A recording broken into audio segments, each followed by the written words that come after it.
تمامیت ساختار دولت ایرانی بداند ما در سال 57 نیستیم.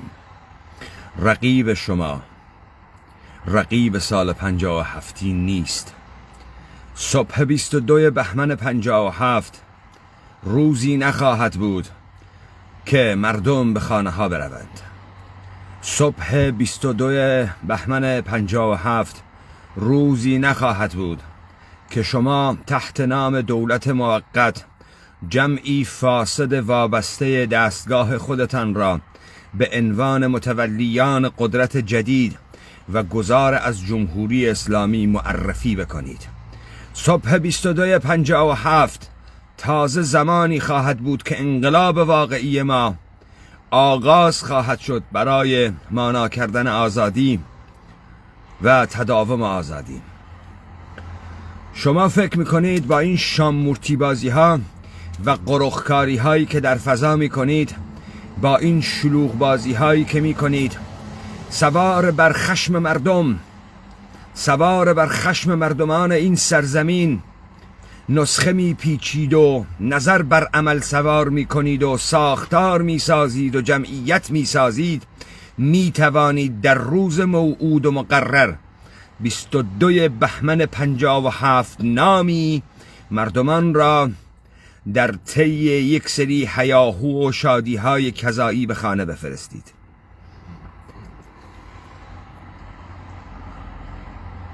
ناگهان از غار تنهایی عده‌ای گمنام فاحشه که نه اسمی دارن، نه اساسنامه‌ای دارن، نه منیفستی دارند، نه ملاحظات مشخصی دارند، به نام جمعی از جوانان محلات تهران اطلاعیه میدهند تحت این مضمون: به نام ایران، به نام آزادی. اولا شما ادبیات رو دقت داشته باشید، یک ادبیات بی هدف انشاگونه دغل‌بازانه. به نام ایران، به نام آزادی، اطلاعیه شماره 1 جوانان محلات تهران. شما هنوز اعلام موجودیت نکرده، هنوز مواضع سیاسی خود را اعلام نکرده، هنوز اهداف سیاسی خود را اعلام نکرده، چگونه چنین اطلاعیه‌ای صادر می کنید؟ کی هستید شما؟ چه کاره اید؟ مردم شریف تهران، ظاهرا اینها در تهرانن، اکنون گذار از نظام مستبد جمهوری اسلامی تنها راه رسیدن به ایرانی آباد و آزاد است و با توجه به شرایط حساس و روزهای سخت پیش روی ایران و اینکه هیچ فرد یا گروهی هنوز سازماندهی مبارزات مردم دلیل را بر عهده نگرفته، ما جمعی از جوانان محلات تهران تلاش می نماییم تا با رصد میدانی هر روز سرکوبگران اهداف مبارزاتی را برای اعتراض مردم شریف تهران مشخص نماییم تا کمترین آسیب از سوی مزدوران نظام متوجه گردد. این خزعبلاتی که نوشتی یعنی چه؟ شما رصد میدانی چه میکنید؟ مثلا میگید در میدان ونک 100 تا موتور سوار هست، میریم کوچه پشتی آتیش روشن میکنیم. بین میگی اهداف مبارزاتی؟ یعنی چه شما به خاطر اینکه در میدان هستید رصد میکنید؟ شما چه کاره اید؟ ژنرالید؟ نظامی هستید؟ تئوریسین سیاسی هستید؟ رهبریت چه چیز را میخواید بر عهده بگیرید؟ چون شما در محلات تهران هستید، کی هستید شما در محلات تهران؟ کدام جمعیت؟ با کدام شناسنامه؟ چون شما در تهران هستید رصد میکنید تا هدایت بکنید. کجای دنیا همچین چیزی رو بهش میگن انقلاب؟ و چرا مردم باید به حرفای شما گوش بدن؟ کی میگه تو بسیجی نیستی، کی میگه تو سپاهی نیستی، کی میگه تو اهداف علی خامنه ای را تعقیب نمی کنی که میکنی، که تو همه اینها هستی. همچنین ما به نام مردم ایران تلاش میکنیم. شما غلط میکنی به نام مردم ایران تلاش میکنی. تو به نام خودت تلاش بکن. تو نمایندگی هیچ کسی را نداری. ما مردم نمایندگی خود را به هیچ کسی نمیدهیم.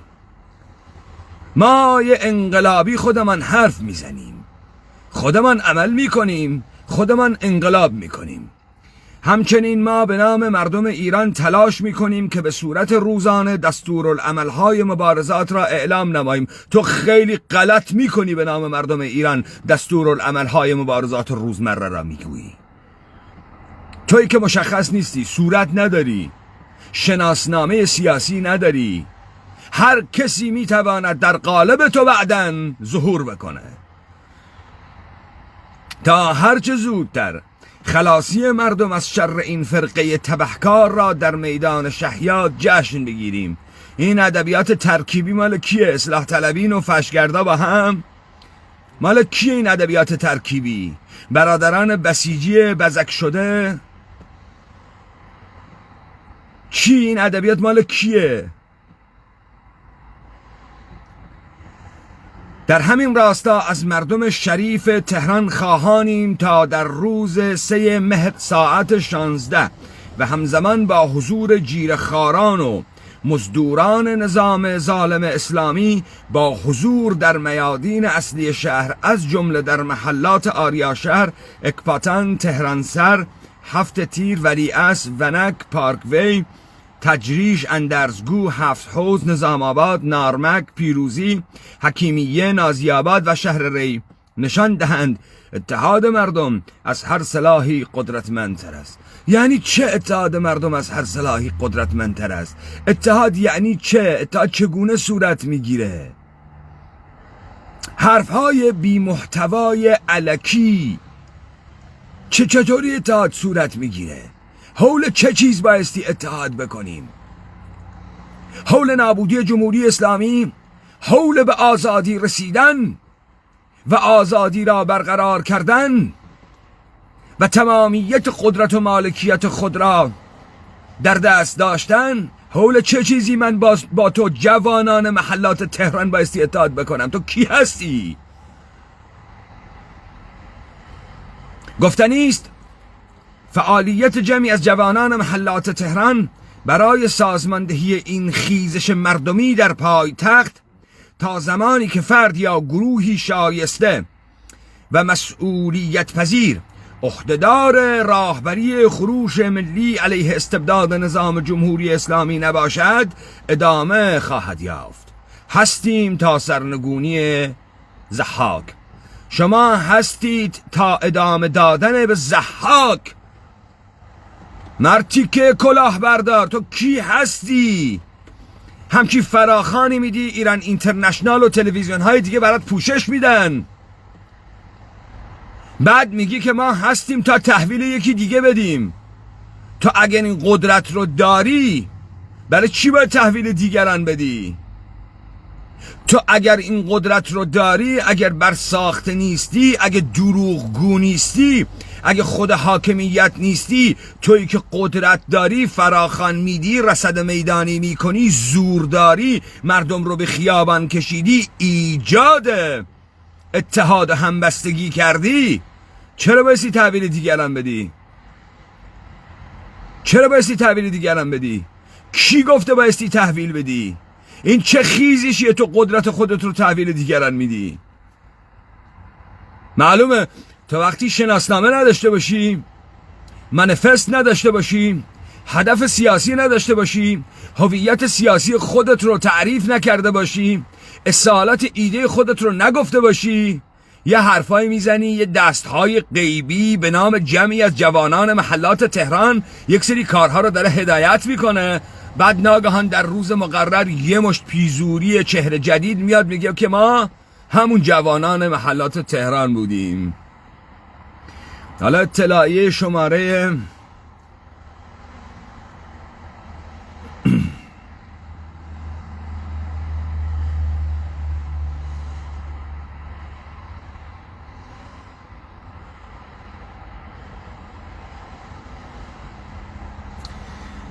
اطلاعیه شماره 7 جمعی از جوانان محلات تهران. جوانان شجاع و مردم ستم دیده ایران، چندین روز اعتراض مداوم در میادین، خیابانها و دانشگاه‌ها و مدارس زیر فشار بازداشت، گلوله و گاز اشک‌آور به جهانیان ثابت کرد که ما بر سر عدالت و آزادی ذره‌ای مماشات نداریم و همچنان فریاد میزنیم بی شرف‌ها، ما هنوز زنده ایم. بله، حضور حماسی شما در حمایت از دانشجویان شجاع دانشگاه صنعتی شریف نشان از اتحاد ناگسستنی میان اقشار مختلف جامعه دارد و با پیوستن دیگر اقشار و اصناف به این جنبش انقلابی به زودی شاهد ایرانی آباد و آزاد خواهیم بود. برای ساختن ایران آباد و آزاد وعده به زودی دادن یک کلاهبرداری بزرگیه که مشتی شامورتی باز کلاهبردار مثل شما میخواهد پارادایم شیفت 57 را تکرار کند. ولی این بار با نسل 57 طرف نیستید، با ما طرفید. حالا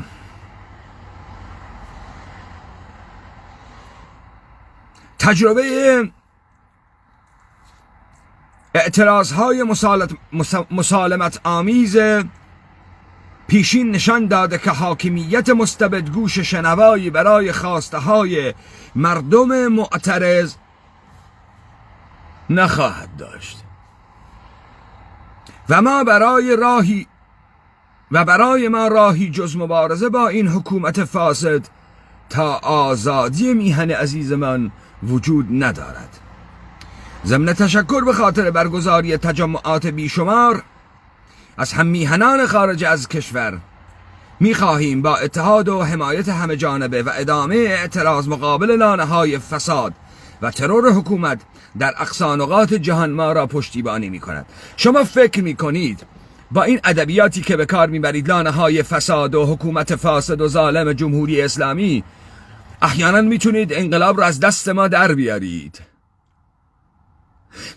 ببینید، اونی که اسمش جمهوری اسلامیه، همونطوری که در 22 بهمن 57 تمام مؤسسات سرکوبگر نظام پهلوی را تحویل گرفتید، همونطوری که ساواک را تحویل گرفتید و دست امثال سعید حجاریان ها افتاد، همین رو میخواید با روایت دیگری تمام و کمال در دست داشته باشید. همین رو الان من تفسیر میکنم، اینی رو که گفتم.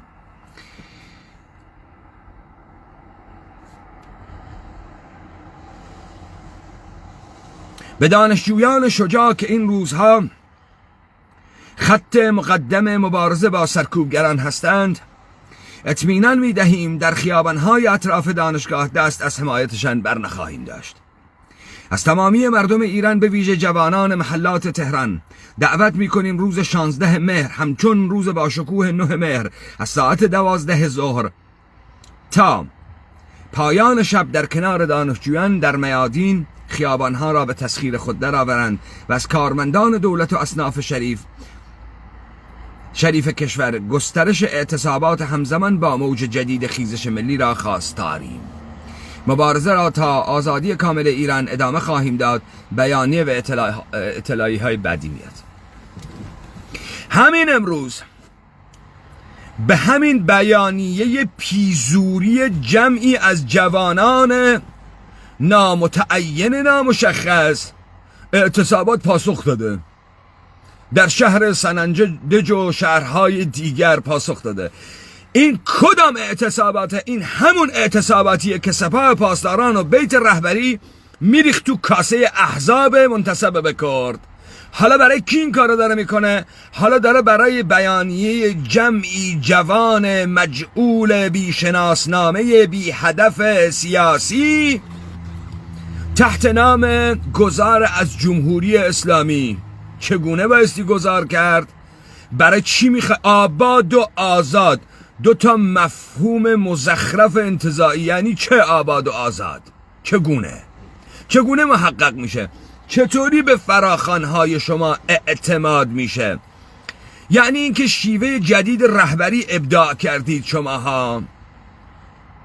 تمام شماهایی که دارید میگید در جهان امروز انقلاب صورت میگیرد بدون رهبریت، به تبعیت از بهار عربی شما حرف مفت میزنید.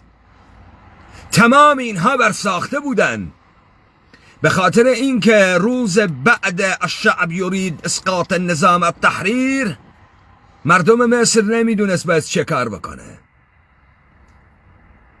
مرسی رو آوردن، بعد مرسی خواست لچک سرشون کنه، خودشون اومدن خیابان تقاضا کردن از اون ارتشی که اون روز در میدان تحریر از اینا ظاهرا شکست خورده بود بیاد دولت انقلابی مرسی رو پایین بکشه و عبدالفتاح سیسی این کار رو کرد و تو دیدی قدرت داشت ارتش همون روزم در میدان تحریر همون کار رو بکنه.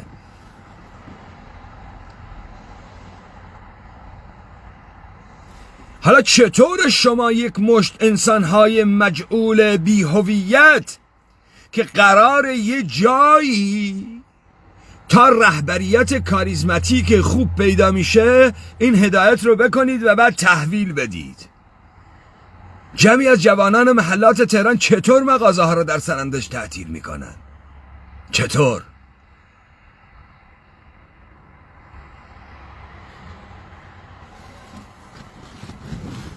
شما سال 57 هم همین کارو کردید. سوار بر اعتراضات و سرکوب‌های مردم رو به خیابان کشیدید با این حرف‌های صدمنی غاز، شعارهای پیزوری، با درست کردن فضای هیجانی به نام همبستگی مجال نقد رو نذاشتید. یه مشت پدر سوخته کلاهبردارم تحت نام گروه‌ها و سازمان‌های سیاسی که در روز 22 بهمن متعین شده بودن بر تبع این توهم افزودند. شما دارید ما رو به سمت جریانی میبرید که من میگم سالهاست این اپوزیسیون‌های کلونی خود دولت ایرانی میگن فردای آزادی ایران. فردای آزادی ایران کیه؟ اون لحظه است که قدرت انحصار خشونت فریز میشه و میخواد تحویل یکی دیگه بده. به این میگن آزادی. اون فضایی که این انحصار خشونتی که فریز شده حالا قرار انتقال بکنه به نام کس دیگری یا روایت دیگری، در اون فضا بزرگترین اتفاقات میفته. قرار در اون فضا به ما بگن که شما برید خونه هاتون.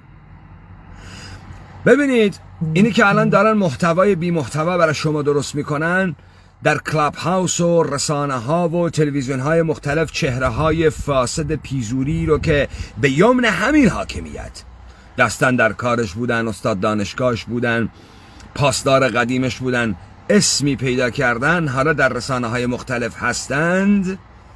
همین ها رو بعدن به نام رجال سیاسی میخوان تحمیل بکنن به اون جوانی که الان تو خیابون داره بر علیه حاکمیت دولت ایرانی میجنگه. تو دیگه بچه‌ای و جوانی و کار خودتو کردی، حالا بذار رجلان سیاسی، الیت های این کشور برای ایران آباد و آزاد نقشه بریزن. تو برو خونت، شما بخواب ما بیداریم. زهی خیال باطل. شما دارید این کار رو میکنید. من برای روز 22 بهمن 57 دارم سازماندهی میکنم.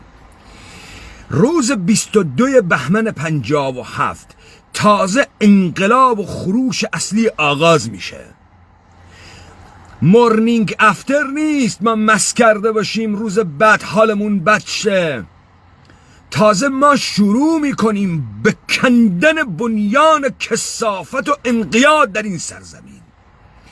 ریشه 1 به 1 شما رو میکنیم، حساب 1 به 1 شما رو میرسیم. شما فکر کردی خیل میلیونی مردم میاد در اون نقطه فریز کردن خشونت ترس مردم میریزه و میلیون ها انسان گمنام ناگهان متعین میشن تو میتونی با ماچ و بوسه و وعده و دولت موقت مردم بفرستی خیابان؟ ریشه تک تکتون رو میکنم. به صورت آشکارا دارم بهت میگم علی خامنه‌ای و دستاندرکاران فاسدش تحت نام هدایتگران انقلاب مردم که دارید نظر بر عمل سوار میکنید و هدایت میکنید، اون لحظه‌ای که داری فریزش میکنی تازه انقلاب ما قدرت میگیره. تک به تک شماها رو پوست میکنیم. انقلاب از اون لحظه آغاز می شود که ما بنیان می گذاریم نهادهای خود را، مانا می کنیم آزادی خود را، متعین می کنیم خود را در قدرت سیاسی. ما به خونه نمیریم تو بشینی برای ما تصمیم بگیری. جمعی از جوانان محلات تهران، سال 57 نیست فکر بکنیم اگه سنندج دست ما باشه، کرمانشاه دست ما باشه، تو تهران برای مردم تصمیم میگیری. تو دیوار ساختی میگی اینجا تهرانه، ما میریم در مجلس شورای اسلامی میشینیم اونجا میگیم گذار موقت کردیم ما بقیه تهران پی کارش. نه، ما تو همون مجلس خفت میکنیم. بعد فکر کنی اینجا تهرانه، ما میشینیم برای بقیه مملکت تصمیم میگیریم، مجبورن تأسیس کنن ارتش میاریم. غلط میکنی، پوست خودت و ارتشت رو میکنیم. سال 57 نیست، ما او فاسدای برساخته نیستیم تا تو صادق زیبا کلام و فروهر 21 ساله رو بفرستی بازیشون بدن. سنندج و همدان و کرمانشاه دست ما باشه، تو تهران نمیتونی بشینی، چون من پوستتون رو میکنم. من مشخص میکنم شما کی هستید، کدام فاسدینید که آمدید نظام انقیادگر رو ابدی بکنید. جمعی از جوانان محلات تهران. حالا داره قشنگ بازی رو میشه. آی خامنه‌ای خیلی بازی خطرناکی میکنی با قمار گنده. 57 نیست، دارم بهت میگم، بهت گفتم به همتون گفتم من پوست همتون رو قرفتی میکنم. شما اینجا یه حریف دارید، اونم منم، یه انقلابی به تمام معنا. تو نمیتونی 20 بهمن رو تکرار کنی. اینا رو گفتم بدونی همزمان که تو داری با دستگاهات کار میکنی، منم از زیر دارم مردم متعین میکنم. تازه بهت گفتم کی ما قیام اصلی را بر گردن شما خواهیم کرد. تا یه جا با ما بیایید، از اونجا به بعد وقت ما عفونت شما رو جراحی میکنیم. از کی؟ از اون لحظه‌ای که اعلام میکنید فریز خشونت برای انتقال. از اون لحظه‌ای که اکثریت غالب مردمان ترسیده در خیابان متعین میشن. این اتفاقاتیه که داره میفته و شماها دارید میبینید. دولت ایرانی تصمیم قطعیشو گرفته، قطعاً عوض میشه صورتک، با شتاب بسیار زیادی و ریسک بسیار زیادی داره پیش میره. با این کشتارهای عظیمی که داره میکنه، با این جنایت هایی که داره میکنه، داره یک فضایی رو درست میکنه غیر قابل بازگشت و در همان حال کنترل شده با چهره های مشخص و نامشخص. این ادبیات کثیف این مشت احمق جوانان محلات تهران معلوم از کجا میاد. یه برادر بسیجی نشسته اینا رو نوشته. ادبیات ترکیبی، فرشگردی، آریا مهری، اصلاح طلبی، یه مشت کلمات خنثی مزخرف بی محتوا. حالا مشخص شد اعتصابات احزاب رو که می کرد. آی سنندجی کی این مغازه رو به تو تعطیل کرده؟ مرتیکه قهرمان کی تعطیل کرده؟ فراخوان جوانان محلات تهران، فراخوان احزاب منتسب به کرد. شما خیلی رو برنامه هاتون دارید حساب میکنید، اما توی مملکت آدم داره زندگی میکنه. اون جوان 17 ساله‌ای که تو خیابان داره با تو میجنگه، اون گلوله هایی که به تن جوان 14 ساله، بچه 14 ساله میخوره و تو میکشیش، حکومت فاسد تو بی شرف کار رو به جای رسانده که کودک کشی میکنه. کدام بی شرفی از ساختار دولت تو دفاع میکنه؟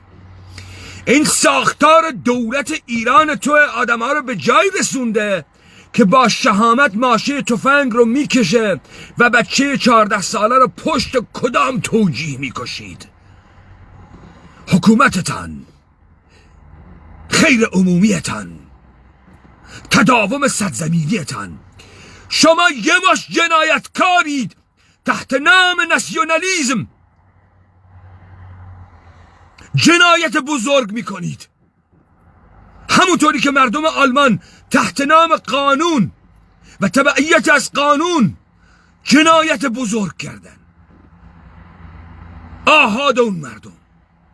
کار دولت شما به اوج فاجعه و جنایت رسیده و شما فکر میکنید میتونید ادامه بدید، میتونید هدایت بکنید چون ابزار دارید. هیچ ابزاری قدرتمندتر از اراده انقلابی ما نیست. تو مجبوری این بازی ها رو بکنی. من بهت گفتم تو به کجا میری. تو به نقطه 22 بهمن 57 میری. من همونجا همتون رو دار میزنم. بازی تو بکن.